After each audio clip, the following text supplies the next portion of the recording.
Okay.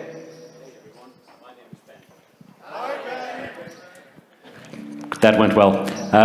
Great. So I got to tell you, it is my absolute pleasure to be here with all of you at this beautiful venue. So historic, so vibrant, and just beautiful. And I got to say, they don't build them like this anymore, do they? And for me, I'd say it's especially meaningful that they used to build something. They used to make something tangible and useful here.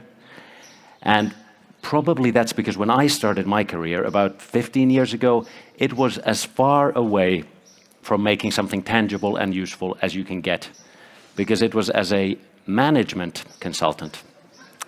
And the management consulting industry, has some positives.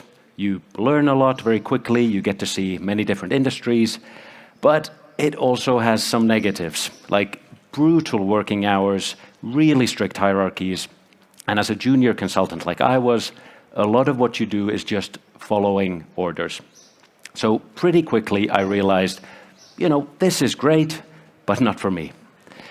And then in 2010, something significant happened when me and another disgruntled management consultant named Sebastian Klein, we decided that, hey, you know what? Let's quit and let's start our own business. And we did, literally in that order.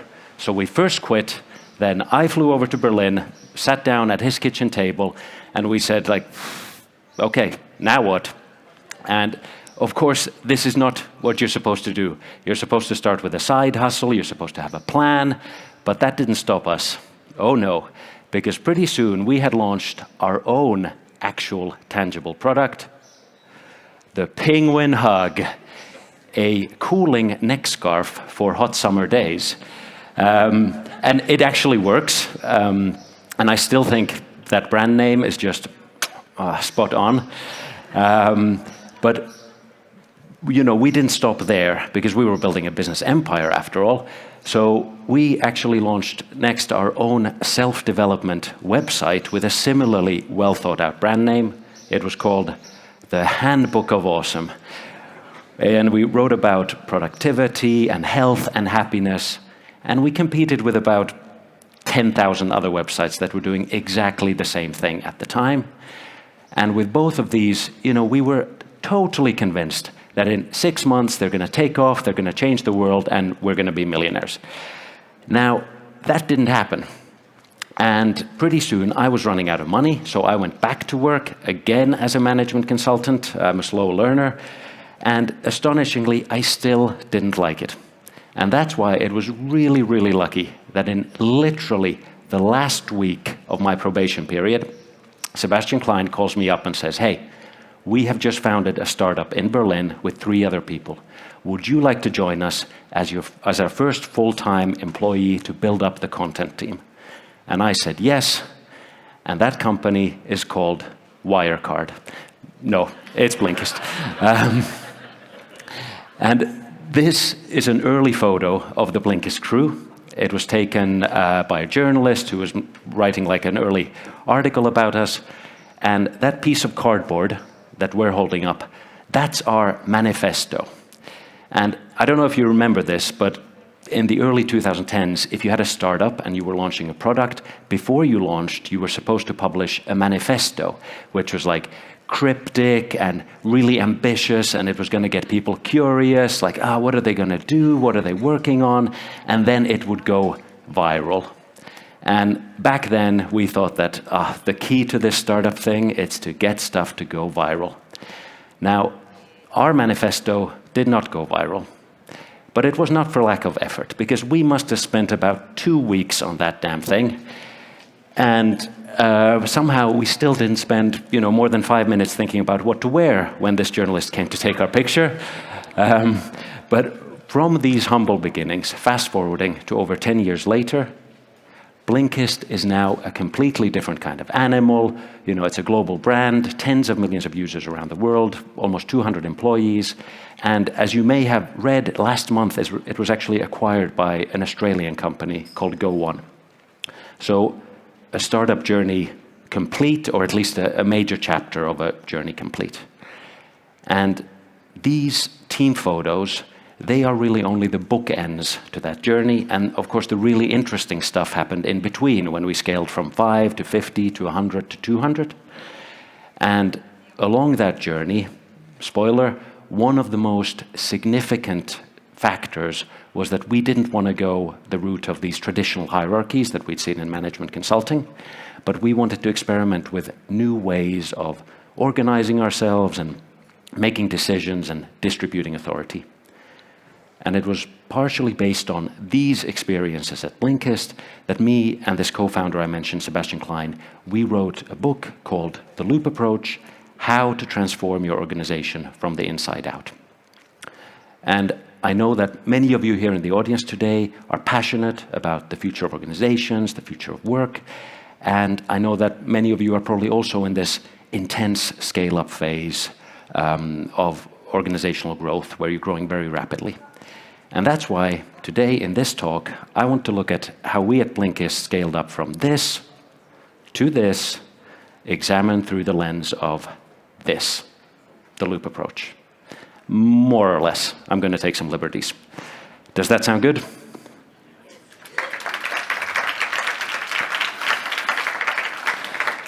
Thank God, because this is the only slide deck I have with me. And as a side note, I should say that I actually left the company early last year to pursue a career in training and speaking, among other things. But I feel like after a decade helping to scale it up, I have enough learnings to share. And I should probably tell you at this stage that if you enjoy presentations that have a very uniform and sleek visual look, then you should probably get yourselves a stiff drink right about now. It may be a rough ride. So my visual style is pretty eclectic. I love the look we had in the loop approach. I also love creating absurd images with AI. And I'm actually pretty happy with some of the concepts I came up for this one. So maybe consider that a little hat tip toward the artistic vibes of the venue and the artistic component of the Machen Festival in general. Okay, let's go. Now, to set the stage, I want to explain some of the main points in the loop approach, so we're all on the same page, pun intended. And I don't want to dwell on this too long, so I'm going to try to cover about 2,000 years of human history and about a third of the loop approach book in just about 7 minutes. So here goes, starting with an ancient history lesson. For literally thousands of years, whenever a group of humans had to be organized to pursue a common goal, there was really only one clear default solution for how to do that. And that was the pyramid. And the pyramid is a hierarchical organizational structure where the people at the top make decisions and plans, and they're then implemented on the lower levels. And a great historical example would be the Roman Empire, where the emperor sat at the top and he had this vast machinery of bureaucrats and military to make his will happen. And it was really, really successful. So the Roman Empire, for example, spanned 3 continents, really impressive. And that's why for pretty much the history of humanity, it's been used to organize a lot of people. So from clans to villages to kingdoms to more recently, companies. But now, after thousands of years of success, the pyramid model is in trouble. It turns out it is too slow for today's fast-changing world. Pyramids are really at their best when everything is kind of business as usual, there are no big surprises, you can just keep implementing the plan you got from the top. And the pace of change in the world has really accelerated in the past century, because we have things like globalization, the internet, new technologies like AI, and that means that new competitors, new business models are appearing all the time, and a company has to continuously adapt to survive. Now, unfortunately, this is the weak spot of pyramids because it takes time for information, for signals to travel up and down the pyramid, so they're just too slow. And you can see the impact of this if you look at the average lifespan of large companies over the past 100 years. So it has decreased because they're not able to respond quickly enough to these rapid environmental changes. And this then brings us to the question, okay, if pyramids are struggling, then what kind of organization can thrive in these new circumstances? And in the loop, we suggest that, okay, it's actually not so important what we call this new kind of organization or what term we use for it, but rather it's going to be an organization that has a certain mindset, a mindset that's characterized by certain key principles which indicate kind of how people behave and think in this kind of organization. And I'm just going to give a very quick run through of these principles now. The first is that people in the organization take full responsibility for their work, so for their thoughts, their feelings, their actions, and they don't expect someone else to do that for them. Another is that people sense and use tensions for growth. So attention in this context means something in the organization that could be done differently than it is now. Then there's autonomy and self-organization, meaning that each team, each person is empowered to make decisions and take action themselves. There's an orientation around a strong purpose that everyone can align behind and connect with. Then there's an emphasis on roles, and what I mean by that is that instead of thinking in terms of traditional jobs, which are usually pretty rigid, one person typically has one job in an organization, in these future organizations, people think more in terms of roles, which are quite narrowly defined. One person can have several of them in the organization at the same time, and that makes them quite flexible. Then there's being solution-oriented, meaning instead of just bringing up problems, people also propose solutions. And then there's a focus on teams.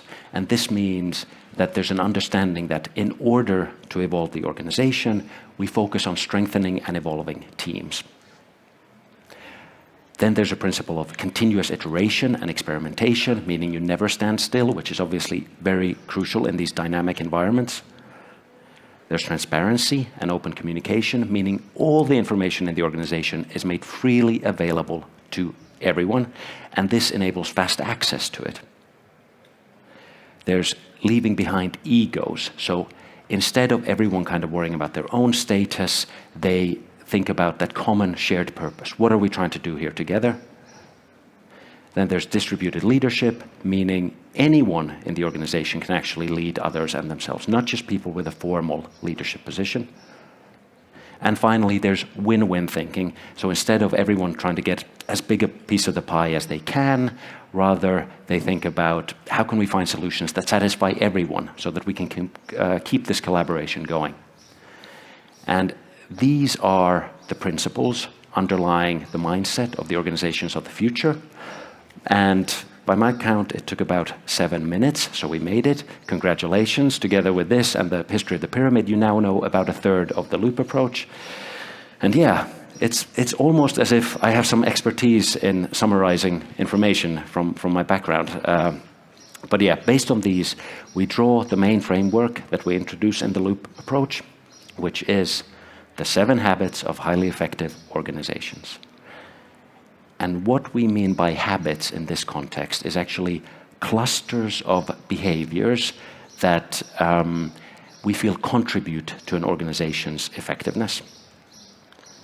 And I'm going to introduce each of the 7 habits now, and I'm going to do that by walking you through the Blinkist scale-up journey as it happened, and I'll focus especially on the years where growth was really intense, like the organization was growing very, very rapidly. And of course, the loop approach didn't exist back then, but I'll try to highlight where each of the 7 habits kind of organically emerged for us during this journey and what lessons we learned around them. And the first habit that really became kind of critical in this journey of the company was, maybe a little bit surprisingly, individual effectiveness. And this habit is basically about the individuals in the organization being able to organize their own work and get desired results quickly. And the reason I say that this was the first habit that came to prominence is really that there were so few of us in the beginning, and we all had infinite scope of possibilities as to what we could do, and there was just so much to do that how effectively one was able to get your own tasks and projects and responsibilities in order was actually a really big lever for the organization. And it was kind of like a hygiene factor, like you had to get really good at individual effectiveness if you wanted to make it. And in the Loop approach, we talk about a productivity system called Getting Things Done as a way to improve on this habit. And I stand behind that recommendation, also in the scale-up scenario. So I embraced Getting Things Done at Blinkist. I would not have survived without it. I couldn't live without it now, so that's a big 2 thumbs up from me. But I would say also that there's another side to this individual effectiveness coin. When I think back to those early days at Blinkist, and probably the biggest lesson around this habit has to do more with taking care of your team. Because the startup journey, it's a marathon, it's not a sprint, so you need to treat it as such, and that means you can't afford to postpone worrying about people's well-being, because otherwise you probably won't cross the finish line eventually. And if I think about what helped make Blinkist a success, one of the biggest factors was that we never gave up. You know, if we hit a wall, we picked ourselves up, dusted ourselves off, and tried again. And that kind of grit becomes inaccessible if everyone is exhausted. So you need to be very careful about this kind of crunch time mentality becoming the norm, where everyone is all the time stressed, all the time working really late, because I think that's short-sighted. And related to this, I would encourage you to be very careful about a FaceTime culture taking root, because it can be really hard to get rid of once it does. I experienced this in the management consulting industry, where they genuinely didn't know how to get rid of it anymore. Like, I spoke to HR about it, and they said, like, yeah, we don't know, we don't like it either, but it's taken on a life of its own. So people just sitting in the office because they feel it's expected. And related to FaceTime, one of my favorite Sebastian Klein stories from the early days is that we had just hired someone for our team, and Sebastian sees them working late in the office, and he goes up to them and says, like, hey, you won't impress me by working late. Mic drop, walks out. And I spoke to this team member actually just a couple of weeks ago, and they still remember that incident, and they remember how it jolted them out of this illusion that, you know, this is what's expected, and it also still influences them in their own leadership to this day. So a very powerful moment. So that's maybe both sides of the individual effectiveness coin. Getting things done, yes, but also ensuring you get enough rest, enough recovery for the long ride. And then the next habit that emerged in the Blinkist scale-up story was fully used potential. And this habit is about the potential in your team, meaning the strengths and skills of people.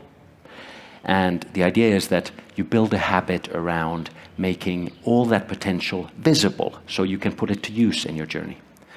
And in the Loop approach, we recommend that for this purpose, everyone creates and shares their own strength profile, which is a document where you kind of list your strengths, your interests, your don'ts, and I stand by that recommendation. But I would say that when we were scaling up at Blinkist, the most pressing thing on our minds wasn't so much, you know, how can we use the potential we have here, but more about how can we be smart about bringing in more potential to the organization. So we were hiring people all the time, and we had to find not just any people, but the right people who would stick with us in the long run. And these early hires, they are so crucial, because every single one will represent a huge proportion of your organization going forward. They're going to have massive influence on the culture. There's going to be ripple effects you can't predict. So, you know, don't screw it up. You've got to find the right person. But that is easier said than done. And my key learning is that what you need to look for are people who will grow with the organization. So you need to find someone who will help you now, yes, but who will also grow and evolve and help you meet future challenges as well. So specific skills are nice. For some roles, they're crucial. if you need an iOS developer, they need to know iOS. There's no way around it. But these early hires, the skills they need, they will change over time. So, for example, many of the earliest hires you make, they will probably become leaders at some stage, and then leaders of leaders. So maybe the most important skill you're looking for is actually the meta skill of growth. And in the Blinkist content team, we were very lucky because we were able to find these people consistently, thanks to the fact that we worked with a lot of freelancers to create our content. And working with people in this freelance relationship taught us a lot, like, okay, who's reliable, who has a great eye for content, who won't drive us crazy, who's nice to work with. And it also helped the freelancers see, like, okay, what's it like to work in the Blinkist content team? So whenever a hiring need came up, we already had a pool of candidates who were, great. We knew that they can get the job done. And we didn't hire exclusively from freelancers, but we did quite a lot. And this method is one of the reasons I would say that we really managed to find people who stayed with us for the long run.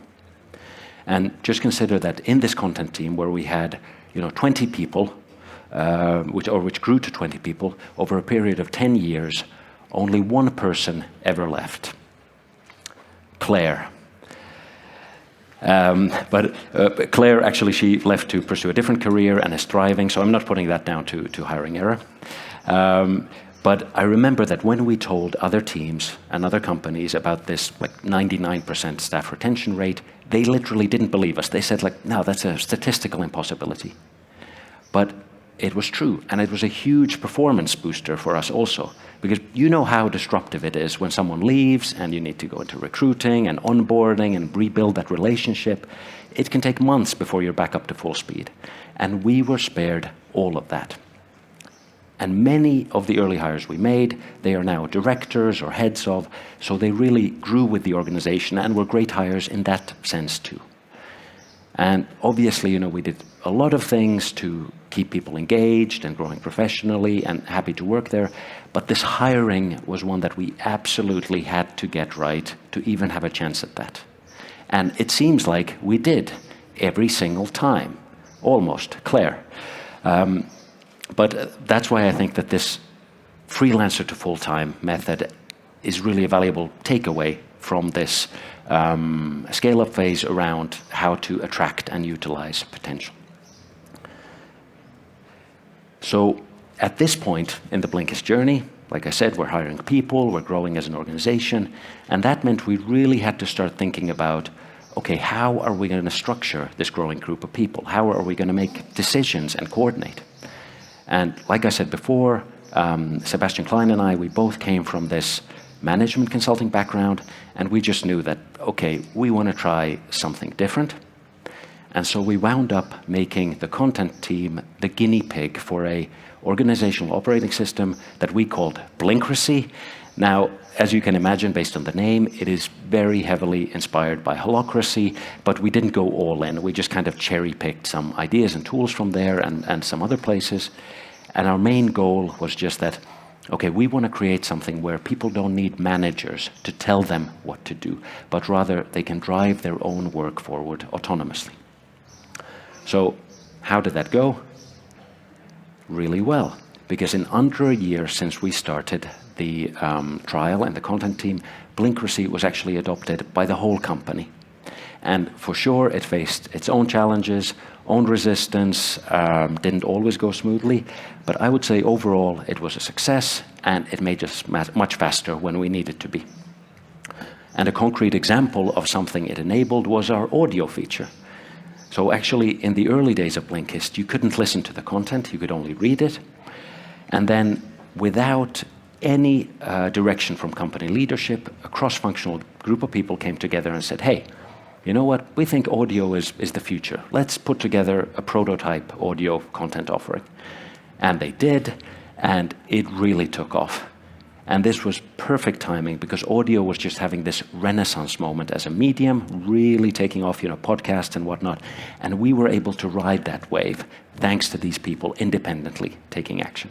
And very quickly, audio was actually our most important content medium. So these experiments that we started with Blinkrcy, they were a really significant part of the journey, and I would say they also drove into prominence the remaining habits of highly effective organizations, starting with distributed authority. And what this means is that you give people the authority to make decisions and take actions independently. And in Blinkrcy, the way we started with this habit is that we first kind of mapped out all the roles in our circle. That's what we called teams in Blinkrcy and Holacracy. And we gave each role a purpose and accountabilities, meaning basically recurring tasks that they should perform. And then we assigned the roles to people so that everyone wound up with about 2 to 5. And we documented all of this explicitly in a public place where anyone could at any time go and see, like, okay, am I spending my time the way that is expected of me? And then when it was all clear, we said, okay, great, now it's up to everyone to fulfill their accountabilities, but more than that, think about the purpose of their role and how they can advance that even better. And this clarity really enabled people to take the full authority and ownership of their work because expectations were so clear. So we actually didn't need managers to tell people what to do. And this was, great for effectiveness, absolutely. But also, it turns out it was fantastic for our recruiting efforts. Because as an early stage startup, it's typically hard to attract great candidates because you can't match the salaries at big tech companies, for example. So, the best software engineers, they could have gone somewhere else. But they were intrigued by this idea that, hey, you don't need a manager telling you what to do. So many people who otherwise, could have gone to Apple or Facebook or Google, they came to us because they like this idea. So I'd say the lesson is double down on what makes you special as a company, and that could be your purpose, could be something in your values, could be a 4-day work week, could be being steward-owned, something attractive that makes you stand out. And I know that this is probably employer branding 101, but it's true. So distributed authority, I would say, was habit number 3 in the Blinkist journey. But of course, with Blinkrcy, there also came implications for the habit of clear alignment, meaning why does a team or organization, why does it exist? And in the loop approach, this is the first habit, finding what your purpose is. And ideally, I think at Blinkist, this would have also been our first habit that we would have really focused on. But in retrospect, I think we were in survival mode for many of those early years. At least I didn't feel a great need for us all to align around some shared purpose because this survival mode was enough to drive us, and everyone felt very emotionally connected to it, obviously. And this really changed with the introduction of Blinkrcy because we understood suddenly that, hey, actually purpose can be a very powerful aligning force. So we strove for this kind of stacking of purposes where every role had a purpose that would support the purpose of the circle, and every circle had a purpose that would support that of the company. So that was already a powerful alignment effect going through the organization. That said, there is another component of organizational alignment, which we don't talk about in the loop, but which I gotta say in retrospect was very important for us as a company when we scaled up, and that was defining and upholding the organization's values. And this is typically one of those things that gets postponed in startups again and again and again because it takes a lot of time, it's a bit of a messy project, and there's no immediate revenue impact. But for the values and for the purpose, I would say that the earlier you can define at least some basic version, the greater the benefits are, because they go a long way in defining who you are as an organization. And when you're scaling up very, very quickly, it's really valuable to keep that in sight explicit, like who are we as an organization? And there's a couple of reasons for that.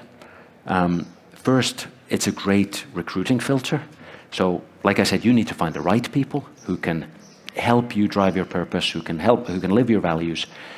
So you need to be loud and proud about what those values and what the purpose actually is, so that people who are thinking of joining, they can decide for themselves if this is something they can get behind. A second advantage is that it really enables discussion and intervention. So, of course, organizations and cultures, they will always evolve in somewhat unforeseen ways and in a way that you can't completely control.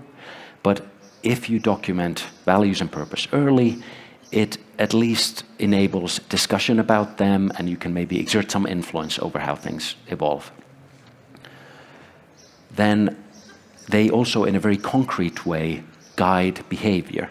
And I experienced this firsthand, that values actually adjusted my behavior, even as like an OG geezer at Blinkist. So I remember when the values were first introduced, I was like, okay, I think I know Blinkist values. I've been here forever, so, But then after a couple of months, somebody actually told me that, hey, Ben, I think what you just did there, that was technically against our values. I was bringing up attention on behalf of somebody else, which you're not supposed to do. And after I had calmed down and stopped insisting that this person be fired, I realized that, yes, they have a point. And if our values hadn't been codified, it would have been much harder for them to bring it up, and I would have never learned. So again, so important to define values early on, so they can act like magnets that people can kind of adjust their behavior toward. But all of this with the purpose and the values, it only works if they're really visible. And in my management consulting days, I saw so many companies where things like purpose and values and mission didn't mean anything to anyone. It was just seen as, something that HR worked on for 6 months and now they're on our coffee mugs.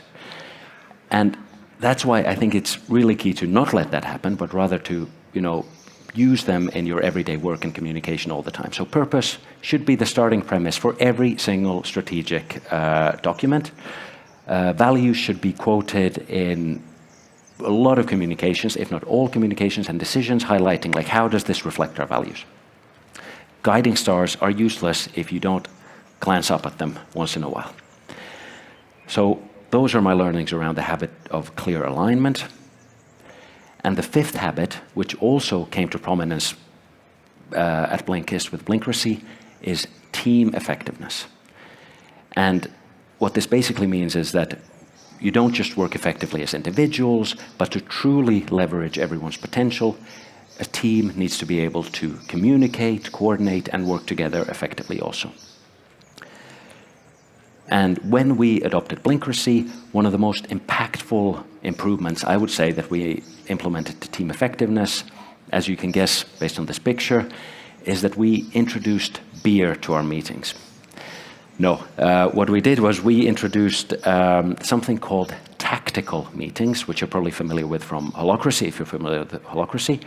And I won't go into the details, but basically it's a meeting that is hyper-disciplined, very, very structured, and there's strong facilitation to ensure that everyone sticks to the structure and it doesn't devolve into this kind of regular meeting chaos that's all too common. And I admit, before this, never once had I thought what could make this meeting better? Maybe really strict rules and us being very, very regimented about following them. Never once, but I was wrong, because after a few months, everyone, including myself, absolutely loved these strict meetings. They were so fast, so effective. And disciplined meetings, they really helped us boost this habit of team effectiveness. And I would say, actually, this has probably only grown in importance now because there's so many people working remotely. They don't get the chance to see their team so often. So when they do, in these meetings, it had better be energizing. It can't be chaotic. And besides meetings, another big change we made with Blinkrisy to our team effectiveness was around how we judged ideas and proposals. So if previously we had a bit more of this conservative approach, someone comes up with a proposal, we're kind of are you sure that's going to work? What if it doesn't? With Blinkrisy, we started to ask instead the question from Holacracy also, is this safe enough to try? Meaning, if it's not going to cause irreversible damage and you really believe in it, then hey, go for it. And these changes, they really helped us kind of sustain energy, sustain momentum, as a team, and they boosted this habit. And then now we actually move to the last two habits of highly effective organizations, and both of them don't have so much to do with the work itself, but rather about how we evolve as organizations and as individuals. And first there's high adaptability, which means that you need to have this mindset of constant change and improvement, and the team has to be able to evolve its structure, evolve its rules as needed by changing external circumstances. So in other words, can the team not only work effectively, but also step back and look at the work they've done and consider, like, okay, do we still have the right structure? Do we still have the right roles to pursue our purpose in the best way? And when you're scaling up, change is constant. So this ability to adapt is really important, because what works now probably won't work in 6 months, 12 months, 2 years anymore. So my biggest learning from this time is basically that it's probably pointless to try to hunt around for and define a really future-proof solution, because every time we tried to do that, it was really short-lived and we just wound up spending a lot of time looking for it. But rather it's better to find something that works today and accept that you just need to keep adapting to the changing landscape. And in the Blinkist team, the way we ensured this adaptability was through something called governance meetings. Again, comes from holacracy, and it's the counterpart to tactical meetings. So tactical meetings are the place where the team talks about work. But governance meetings are where the team works on the team itself. So basically, again, in a highly structured, disciplined way, we would think about, okay, what's changed? Do we still have the right purpose? Do we still have the right roles to serve this purpose? Do we have the right metrics to see if we're pursuing that purpose in the right way? Do the roles have the right accountabilities? And we had these maybe from once every 2 weeks to once every 2 months, depending on how turbulent the time period was. And this really helped us to adapt quickly when we needed to. And a great example would be, the audio feature, which I mentioned again. So we kind of all of a sudden got this signal that, hey, we need to completely change our main content medium. And through these governance meetings, we already had a forum to make that change very quickly. And many teams had to do that, but it wasn't a problem, thanks to these governance meetings already being kind of established as a way to do that. Now, the final of the 7 habits of highly effective people, highly effective organizations, is actually related to the previous one. So it's not just the organization and the team that has to adapt, but the individuals within it have to evolve as well. And in the loop, we talk about individuals doing this through getting feedback and through resolving conflicts that emerge when people work together as a team, resolving them in a constructive way. But in the context of scaling up, I maybe want to broaden this habit a bit to encompass professional growth in general. Blinkist, was lucky enough to have a great CEO called Holger Syme, and he once said that in order to grow as a company, we have to grow as people. And I think that is so true, especially in this intense scale-up phase of a company. And of course, there's a lot that you can do to foster professional development in an organization. You can provide trainings and courses. So for example, at Blinkist, everybody did a nonviolent communication training, and the impact was very tangibly positive, so really, really powerful. And in this regard, in the scale-up scenario, I would especially emphasize the importance of training people leads, because if your people leads don't feel secure, don't feel confident in what they're doing, the whole organization is probably not going to be effective. And in the scale-up phase, a lot of people are going to be first-time leaders, so they're going to be a bit insecure. They need that training, they need that support. So I would emphasize the importance of that. Something else you can do is offer a learning and development budget, which I know is what a lot of tech companies do, and I think that's great. I would say, though, that a lot of times money is actually not the limiting factor, it's more time. So you could also do what we did at Blinkist, which was that we offered everyone once a quarter a day they could take just for learning and development. And this was really great because it was basically no regular work allowed, focus on yourself. And this kind of gave people permission to take that time. Now, all of these I think are really, really helpful, but I would still say that probably the most impactful single thing we did to help people's professional growth at Blinkist came with Blinkracy. It was this idea of giving people full ownership of their roles. Because when you're in that position, when you know what you need to do and you're trusted to do it and it's all up to you, you just grow very quickly. So I saw even very junior team members, even like summer interns, just skyrocket in confidence and competence because they were able to take this full ownership and they knew that we trusted them. And that's what you need in this intense scale-up phase. So those are the 7 habits of highly effective organizations. They are here in the rough order. They kind of organically emerged in Blinkist's journey. And that's my experience. Of course, somebody else might give you a different answer. But at this stage, I do feel I should say that for anyone who hasn't read the Loop Approach book, this is not quite how we present them in the book. So let me just walk you through that too. So in the Loop Approach, the 7 habits, they actually form the steps in an evolutionary cycle called the loop. And in this loop, first comes the clarity phase. And here teams seek first clear alignment about what they're trying to do, their purpose. Then they work to understand like what's the full potential we have here in the team, and then they distribute roles and authority so that they can use that potential to pursue their purpose. When they know that, they work on the results, and this requires working effectively individually and as a team. And then last comes the evolution phase, where they consider, okay, what did we learn from working on the results? How should we change our rules? How should we change our structure?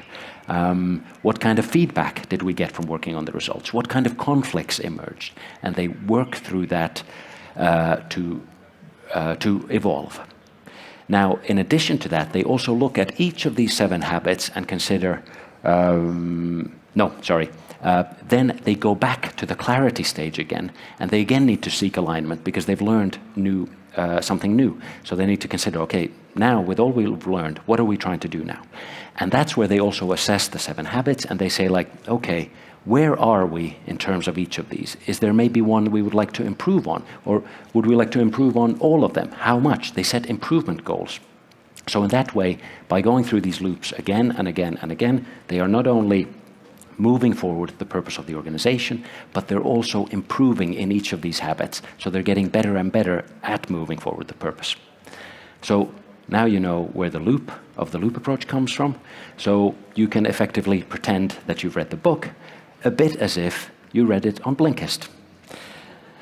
And that's it from me. Thanks so much for listening.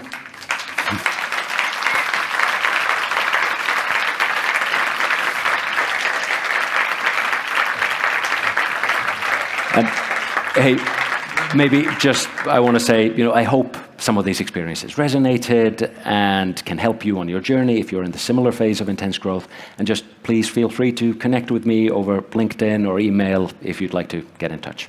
Thank you.